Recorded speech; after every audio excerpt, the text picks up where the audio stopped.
Good morning, everyone. Since morning is my favorite time in the garden, I thought I would bring you along with me for a fall morning garden harvest. Now, we have not fallen back yet with our time, so the sun right now is rising a little bit after 7, which is giving me the false impression of being much more productive and up earlier than normal because I'm like, oh, I'm up with the sunrise, but then it's almost 7:30.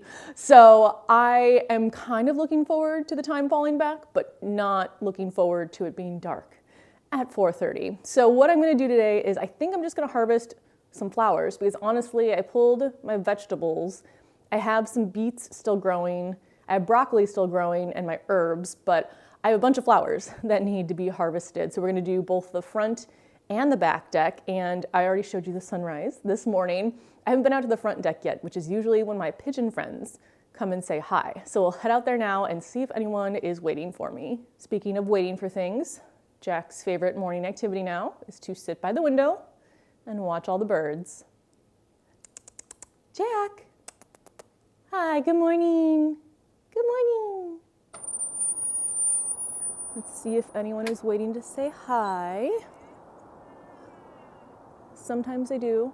Most of the times they do. Sometimes they don't. And sometimes it takes a little bit for them to actually realize that I'm talking. So we'll see if anyone comes out, but let me show you what I'm gonna do today. Actually, first, let me show you these trees because the fall garden is one of my favorite gardens because of this borrowed backdrop. For this year, I actually thought about the fall colors when I was planting some of these for fall. That's why I chose a lot of purple and blue to complement the oranges and the reds, and I really love how it's turned out.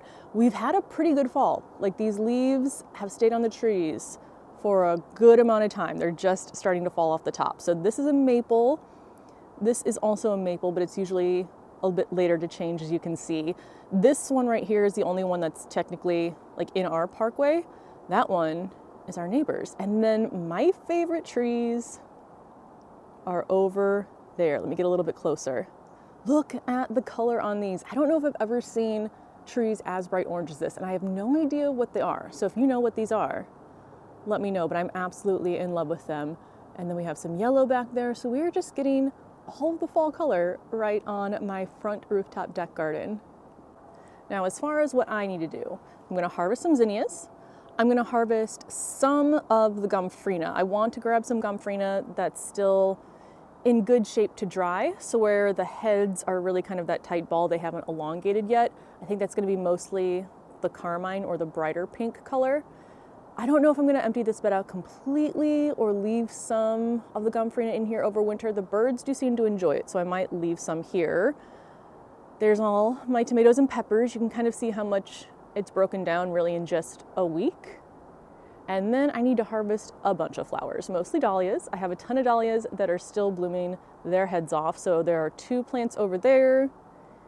I have another one here. And then my caprose pizzazz, which is growing out and down, which I don't really mind the look of it. I think that's kind of cool to have a trailing dahlia, but I don't know how or why that happened. But they are so pretty. Again, I think, so the label was caprose pizzazz. I swear it looked more like pink and white on the label, and these are purple, but I still love them. This is the only one that's not in a grow bag. So all of my dahlias that are in pots or grow bags, I moved down to the garage. This one though, I'm gonna dig up the tuber, maybe replant it in a separate, like smaller pot, and then store it in the garage with the rest over winter. I'm also going to get some flowers to press. So some of the pansies here, some of the pansies here, and then I'll probably grab some pansies from here as well. So let me go grab everything I need, jars of water, my pruners, a basket, and then we will start harvesting on the front deck before we head out to the back. My pigeon friends still aren't here. I'm trying not to be offended.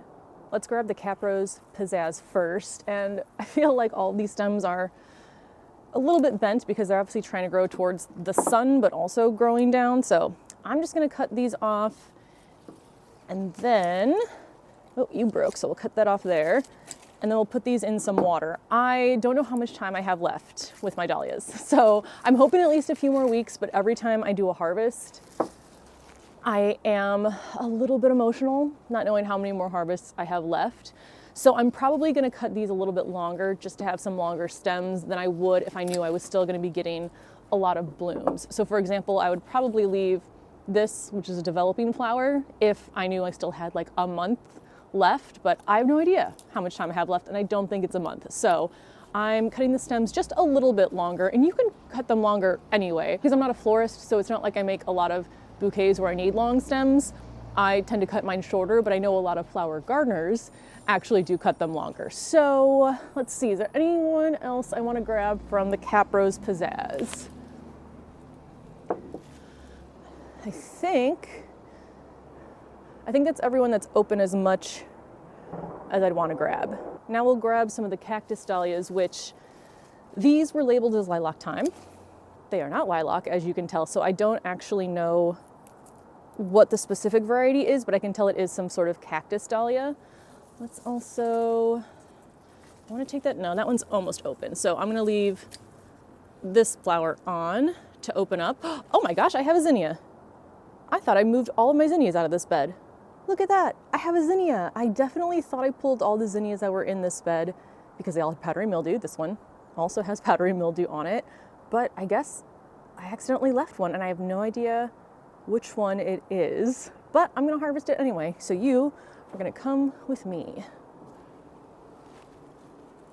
We'll do these dahlias next, and I think this is probably my favorite view with the orange and red dahlias and then the red tree in the background. I think it's just so pretty. So this is the same cactus variety. I'm gonna go a little bit longer on you. And then this one was labeled as Penhill watermelon, but it's also not. I have Penhill watermelon out back and you'll see what it looks like. So again, I don't really know what this one is, but it's pretty and it's perfect for fall. Let's cut you, how far should I go down? I don't know if I see any flower buds, so I'll take you pretty far back. And then we'll grab you as well. And everyone else will leave on here for now. Although you can be deadheaded, so we'll snip you. I think you should be deadheaded too. There we go. Look who decided to finally show up. Hello, oh, hi. Oh, there are more of you than normal. Let's see, who do I see for sure?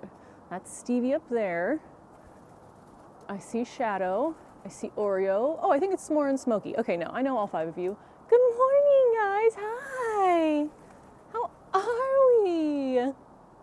We'll see if they hang out while I finish harvesting up here. But next, what I'm gonna do is come into this Gomphrena bed and again, harvest the ones that are good to dry, which would be ones that are more like this, where the head of the flower is still small and round, versus something like this, where it is elongated. But this would be perfect for seed saving. But right now I'm just looking for ones to dry. This one is Carmine, and I think most of these look like they are in good shape right now. I'm watching the pigeons play with each other.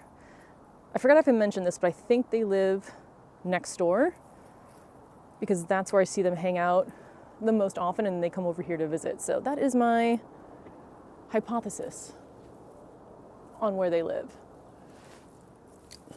I really should clean up this bed soon. I definitely planted way more than I should have because I thought some were going to die because they looked a little bit weak, and then they didn't. So now I have a bunch of plants in here. Let me see if I can get to the back.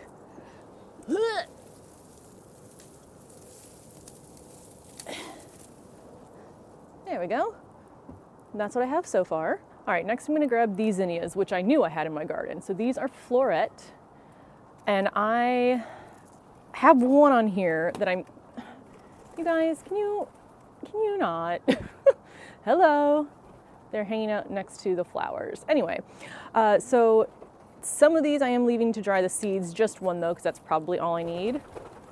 The rest of these I'm going to harvest and use for bouquets, just like the dahlias. So these and the dahlias, I'm gonna do giveaway bouquets where I leave them out front. And then the Gomphrena though, that's gonna stay with me to dry. Hello, hi. How are we doing this morning? Are you guys being nice to each other? Next, I'm grabbing some pansies to press, and I feel like I have a lot of the bluish purple ones already. So I'm going to grab some non-bluish purple ones to press in this round. I will link down the videos below showing the crafts I do with pressed flowers. I'll also be doing them this winter and making videos on all of them, but I love having things from my garden to use during the winter when my garden is no longer here.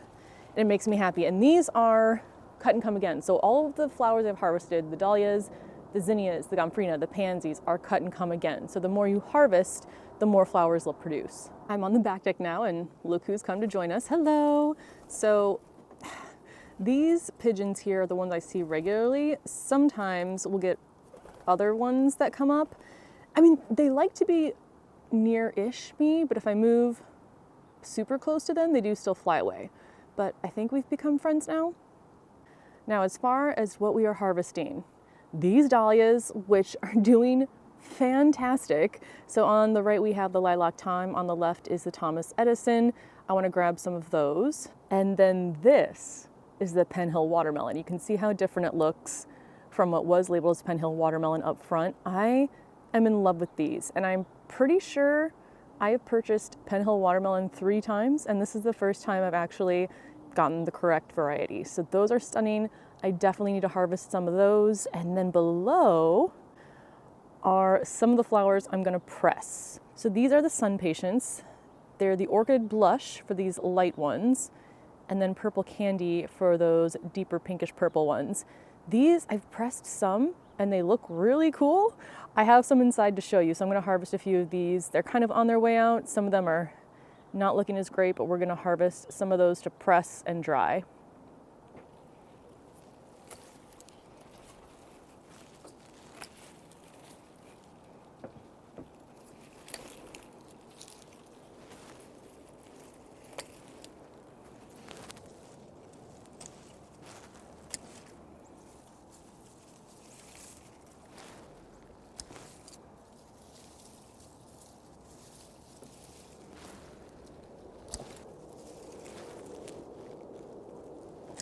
I grabbed all the dahlias I want from back here, so now what I'm gonna do is grab some of the sun patience, the ones that still look fairly pretty and not too weathered. So for example, like this one I probably wouldn't harvest, this one I definitely wouldn't, but ones like this, I'm just cutting right below the flower, and I will gather these up. And also let me show you, I hope you can tell, maybe you can't, but they do kind of sparkle in the sun. I don't know if you can tell on camera, but there's like an iridescence to them that is really pretty. Again, this is the Orchid Blush Sun Patient. Then we'll grab some of the purple candy, same thing. Looking for the ones that still, I feel like this one there's fewer on here that are still looking pretty good. We've had some nights, we've definitely not dipped down into the 30s yet overnight, but we have had some temps in the 40s. So the plants know the end of the season is near. That might be all I take from this one. I brought everything inside. Now this dahlia head did fall off because I was trying to shake a spider out. So what I'm gonna do with this one is I have a glass bowl looking vase, and I'm gonna fill that with water and just kind of let that sit in it. In fact, let me go see if I can find it. Here's the vase, and then, I mean, there's barely any stem left on, so I'm just gonna kind of squish this down in there so that the water is actually making contact with what little stem is left. I basically filled it up all the way with water. Now, since water does evaporate and the stem is so short, I will probably have to refill this every day, if not maybe like once in the morning and once in the evening, but I don't want to just let this dahlia go to waste. Now, I do know that some people dry their dahlias using something that I forgot the name of, because I've never used it before, but some type of like gel, I think it is, but I'm not at that stage of preserving dahlias yet. So it's gonna sit there. Maybe I'll set you over on a table. With the dahlias, I'm not going to make the bouquets until later today. I like to make them right before I set them out. So, hi Jack. So I'm gonna move these over here. Let me bundle up gomphrena to dry, and then I will show you what the sun patients look like after they are pressed. I think it looks really cool. Typically, I like to bundle my gomphrena by color, and I have like 90% of this is carmine, that brighter pink, and then I have some orange, but not enough to bundle up the orange on its own. So, oh no, so you are all getting bundled together. And I know I've shown this process before, but I basically just tie the twine around the bundle, just one knot. I loop it around, tie it over here, and these I will hang on my curtain rods. Now let me show you what the pressed flowers look like. Okay, here are the sun patients. So this is the purple candy. This is the orchid blush. These are the ones I just grabbed off of the plant. I've never grown these before, so I never pressed them before, but this is how they dry. So they turn blue and purple, which I think is so pretty. Let me see if there we go. That direct sunlight. So this again is the purple candy sun patient. Trying to get some better sunlight so you can actually see the color difference. This one, I feel like on camera looks more similar, but I think you can tell it definitely takes on a more light blue hue. So this is the orchid blush. But I think that pressed, these are so pretty. So that is why I wanted to make sure I grabbed some more. And I'm just gonna put them right in here. I do have a few different flower pressers. I think this one is my favorite just because it has the screws on it so I can twist it tighter than I feel like I can make the other one. So I have some that have like rubber, not rubber bands, but like rubber bands around it. And even if I wrap those around a few times, I just feel like it doesn't get as tight as these do, which means they are better at flattening the flowers. So this one so far is my favorite. I got this on Amazon at least 2 years ago, if not 3. I've added some more paper to it. So you can tell by the height of the screws, there is room to add more paper. So I've definitely done that because whatever it comes with is not enough for the amount of flowers that I want to press. So it's taking all of this off. There are layers of cardboard and paper. I need to see where I have the flowers in here. And here's the first layer without any flowers. So first I'm going to just lay down the pansies. So I lay them face down, try to make sure none of the petals are tucked underneath each other, because if they are, when you press them, the petals will also be tucked underneath the flower. Although sometimes I don't mind it. I don't need everything to be perfect for the crafts that I'm making. Now let's see if we can fit all of these on here. I think that's good. Then I put a piece of paper down, give it a little squish. I think I have some cardboard in here. I'm going to put a layer of cardboard on top. Then I'm going to do paper, and we're going to lay down the sun patients. I don't know if I'm going to be able to fit all of these on one, but I'll at least put all of the same color on one sheet. Lay the paper down, and then put the other color on the other sheet. Take everything else I have here, lay it down, give it a squish, and then we put the top back on and twist it down. You want to make sure you tighten it so that you really cannot twist it anymore. That's going to give you the best results when you're pressing your flowers. So that's everything I harvested this morning. Unfortunately, I can't just hang out in the garden the rest of the day. I have to start my actual day, but it is my favorite time, just outside in the garden in the morning. And right now, with the robe on, I'm actually still a pretty comfortable temperature. I'm trying to take advantage of any day that I can stand the temperature outside in the morning to be out there. So let me know if you have any questions, and I will see you in the next video. Bye.